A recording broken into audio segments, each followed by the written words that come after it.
আসসালামু আলাইকুম, সবাইকে আমন্ত্রণ আমার চ্যানেলে। আশা করছি সবাই ভালো আছেন। অনেক দিন পরে আরও একটি ভিডিও আপলোড করছি। তো এটা হচ্ছে আমার চিটাগাং লাস্ট দিনের ভিডিও ছিল। ওদিন আম্মু দুই জামাইয়ের জন্য খাসির পা দিয়ে ডালা তৈরি করেছিল, দুই জামাইকে খাইয়েছিল। তো ওই ভিডিওটাই শেয়ার করব। তো মোটামুটি সব রান্নাগুলো কমপ্লিট করেছে। এখানে ছাগলের পাটা রান্না করা হয়ে গিয়েছে, ডিম ভুনা করেছে, চিংড়ি মাছ ভুনা করেছে, পোলাও রান্না করা হয়ে গিয়েছে। মোটামুটি সব রান্না শেষ। এখন ডালাটা তৈরি করবে।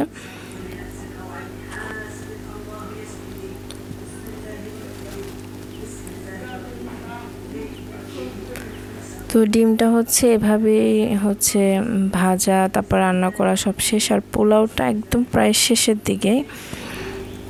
এখন পানিটা টানলে মোটামুটি হয়ে যাবে। তো সবাই ফুল ভিডিওটা দেখবেন, আশা করছি ভালো লাগবে। আর ভালো লাগলে অবশ্যই আমার চ্যানেলটি সাবস্ক্রাইব করবেন। তো এই যে ডালা তৈরি করার জন্য ডালাটাকে রেপিং পেপার দিয়ে বা ফয়েল পেপার দিয়ে মুড়িয়ে নেওয়া হয়েছে। এখন পোলাওটা দিয়ে চারপাশে কিছু পাতা দেওয়া হয়েছে। তারপরে গাজরকে এরকম পাতা ধরনের করে কেটে নেওয়া হয়েছে। এগুলো সব আম্মুই করেছে, আমি জাস্ট ভিডিওটাই করছি। তো এখন মোটামুটি চারপাশটা সাজিয়ে নেওয়ার পরে এখন ছাগলের পাটা দিয়ে দিচ্ছে। তো ছাগলের পাটা রান্না করা কিন্তু খুবই মজা হয়েছিল এবং অনেক সফট হয়েছিল। আর এখন চারপাশে ডিম দিয়ে দিল। এখন চিংড়ি মাছ দিয়ে দিচ্ছে। তো আমার আম্মু কিন্তু খুব সুন্দর ডালা তৈরি করতে পারে, সেটা বিয়ের ডালা হোক বা যে কোনো অকেশনের ডালা হোক, খুবই সুন্দরভাবে সাজিয়ে দিতে পারে। আর চট্টগ্রামে জামাইদের জন্য প্রায় সময় এরকম ডালা তৈরি করা হয়। পাপড়া যারা বিয়েতে যান তারা তো জানেন যে জামাইয়ের ডালাটা আলাদাই থাকে, অন্য রকমের। তো এখন যেহেতু দুই জামাই, এর জন্য দুই জামাইয়ের জন্য সুন্দর করে ডালাটা সাজিয়ে নিচ্ছে। আর এখন দিয়ে দিচ্ছে রূপচাঁদা মাছ। আর রূপচাঁদা মাছগুলোকে কিন্তু একদম সোজাসুজি করে দিচ্ছে, মনে হচ্ছে যেন এগুলো সাঁতার কাটছে। দেখতে কিন্তু বেশ ভালো লাগছে।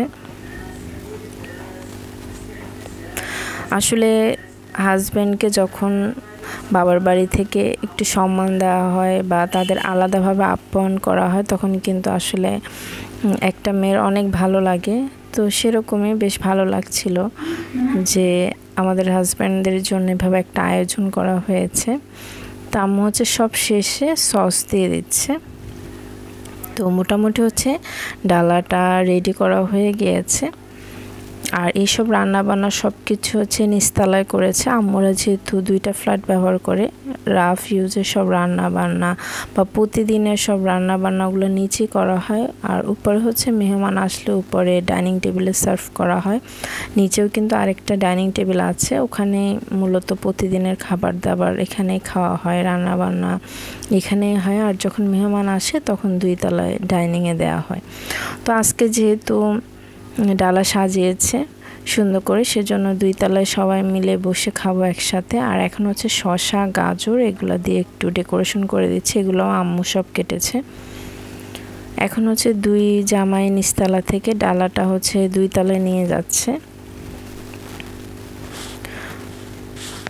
তো এই যে আমার বোনের হাজব্যান্ড আর আমার হাজব্যান্ড, তো দুইজনে মিলে ডালাটাকে দুই তলায় ডাইনিং টেবিলের উপরে রাখবে। আর ডালাটা বেশ বড় ছিল, মানে দুইজন ছাড়া একজনে নিতেও পারবে না, যেহেতু অনেক খাবার ওখানে রয়েছে, একদম ওয়েট হয়ে গিয়েছে। তো বাচ্চারাও কিন্তু পিছনে পিছনে আসছে, আসলে একটা আলাদা আনন্দ, ওরাও বেশ মজা পাচ্ছে দেখে। তো এখন সবাই একসাথে আমরা ডাইনিং টেবিলে বসে পড়েছি একসাথে খাওয়ার জন্য।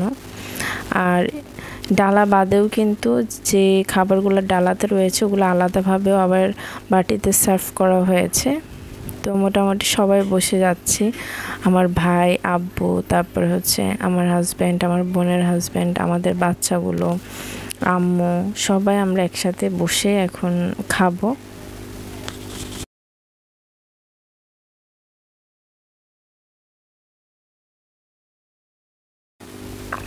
তো আমার ভাই খাবার তুলছিল,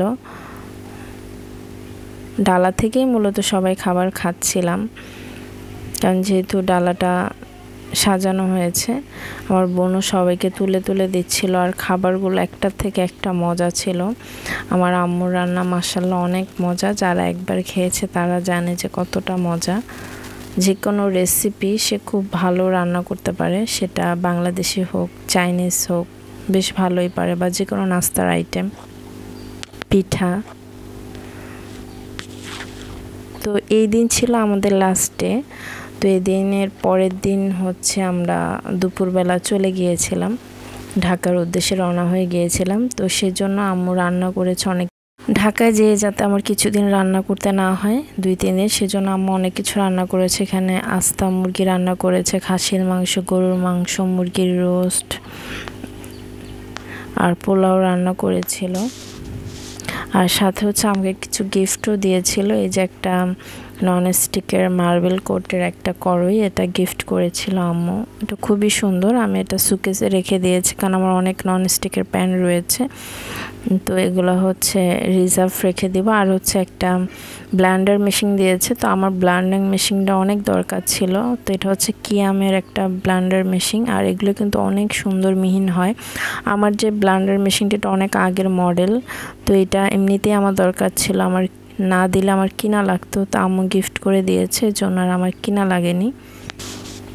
তো এটা হচ্ছে 3টা জার আর একটা তো মেশিন। তো এই ছিল আজকের ভিডিও। আশা করছি আপনাদের ভালো লেগেছে। সবাই ভালো থাকবেন। আল্লাহ হাফেজ।